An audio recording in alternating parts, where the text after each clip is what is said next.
E aí, galera do nono, beleza? Vamos dar continuidade aí às nossas aulas, né? Falando aí sobre essa questão da geografia do Japão. Hoje a gente vai trabalhar esse aspecto demográfico e também essa questão econômica desse país, né? Que oferece tanto aí tanto da sua cultura para o mundo, né? Galera, a gente já falou sobre essa questão do relevo, né? Sobre essa questão da vegetação.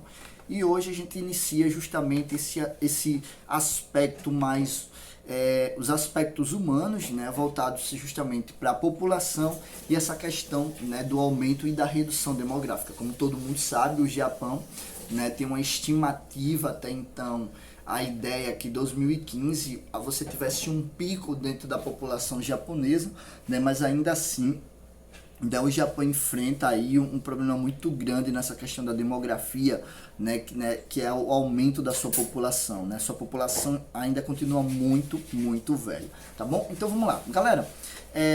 Cerca de 126,4 milhões, né, de habitantes formavam a população japonesa no ano de 2012. A expectativa é que você tem aí um aumento dessa população, né, e um aumento também dessa questão da densidade demográfica, né, que atualmente corresponde a 335 habitantes por quilômetros quadrados, né? Então, assim, esse aspecto demográfico, né? A razão de fato dessa transição demográfica, galera, corresponde a um período que fica conhecido como a Era Meiji, tá bom? É o início justamente do auge, né, econômico e do auge de vida da população japonesa, né? Foi o período que ficou conhecido como o melhor período de vida para o cidadão japonês. É bom lembrar também que o Japão vai ter uma redução, né, no nível de vida, graças aí também à Segunda Guerra Mundial, né? Como vocês sabem, o Japão continua a Segunda Guerra Mundial,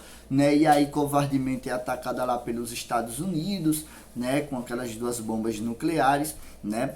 E aí você também tem uma quebra nesse processo econômico, porém, né? Assim como alguns países que participaram da Segunda Guerra Mundial, o Japão consegue aí se recuperar, tá bom? Você tem também um avanço nesse processo da Era Meiji, porque a Era Meiji ela vem justamente para romper com as estruturas feudais que ainda existiam no Japão, né? Então você tem a Era Meiji que vai fazer com que você romper, e aí você tem agora a formação de um império japonês, né? Que vai justamente influenciar, né, nessa questão do processo, né? Alguns pontos também são bastante importantes para se destacar. Qual, professor? Justamente esse processo da obrigatoriedade do ensino primário no Japão, né? Nenhuma criança, né, deixa de ser alfabetizada dentro aí do aspecto educacional japonês. Isso faz com que no processo de revolução industrial, né, você tenha o Japão, né, aí já nessa terceira revolução industrial, você tem um avanço aí tecnológico muito grande, né, no Japão. Como vocês podem ver, de fato a educação faz toda a diferença. Então, o simples fato de você ter a alfabetização, né, a obrigatória aí no ensino primário, né, já muda o aspecto dessa sociedade. Então aí você vai ter alguns pontos dentro dessa questão econômica, né? Primeira coisa, você tem o famoso milagre japonês, que também, né, corresponde aí esse contexto da Era Meiji e o pós Segunda Guerra Mundial, né, onde você tem alianças diretas com os Estados Unidos, né, que tinha uma forte influência dentro da política capitalista, né? Se você vai um pouco para o lado histórico, vocês vão ver que depois da Segunda Guerra Mundial você tem a formação da Guerra Fria e essa divisão do mundo bipolarizado, né? De um lado os Estados Unidos defendendo a bandeira capitalista, é nítido até hoje, e do outro lado você tinha aí a União Soviética, né, que era a União das Repúblicas Socialistas Soviéticas, que defendia justamente esses aspectos da política socialista, né? Então, galera, a gente vai ter dentro do Japão, além dessa associação com os Estados Unidos, você se pergunta, professor, tá, o ataque, tá, mas isso aí passou, né? As potências se perdoaram, essa coisa toda. Então você tem um renascimento das Zimbatus, né, que eram grupos industriários financeiros dentro do Japão, que vai financiar justamente esse processo industrial, né? Você vai ter a forte participação popular, né, dentro desse processo de crescimento econômico, né, aonde você vai ter uma classe trabalhadora totalmente disciplinada, né, para esse aspecto, trabalhar justamente para o avanço do país, né, e você vai ter uma soma de ideias, né? Tanto pós Segunda Guerra Mundial, como também os aspectos da era Meiji, que vai dar justamente o caminho correto para que o Japão possa percorrer dentro dos seus aspectos econômicos, né? Dentro do aspecto econômico aí. Então você tem, de uma certa forma, uma desconcentração, né? Você vai ter uma migração de indústrias, de produtos com baixo valor agregado, justamente para as áreas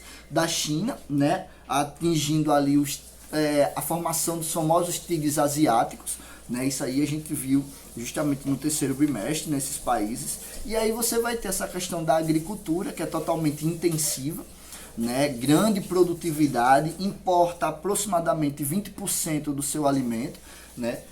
Que inclui aí a soja, o café, a carne bovina, né? A gente tem outro diferencial também no Japão, que é essa questão da pesca, né? 15% dessa pesca corresponde à pesca mundial, né? Aí você vai ter uma influência muito grande dessa questão geográfica, né? As fortes correntes marítimas que influenciam nesse processo da pesca, né? E a substituição justamente de gêneros alimentícios pelos gêneros vindo aí da pesca, tá bom, galera? E na indústria, né, como vocês sabem, você vai ter um forte potencial industrial, né, uma construção naval muito forte, já que estava voltada essa questão da pesca, né, uma produção automobilística muito grande, pequenos produtos eletrônicos e também grandes produtos eletrônicos, né, e aí, né, você tem esse avanço justamente aí do Japão dentro desse aspecto, tá bom, galera? Pessoal, vamos ficando por aqui, tá bom? Na próxima aula a gente vai falar sobre essa questão cultural do Japão e até a próxima aula.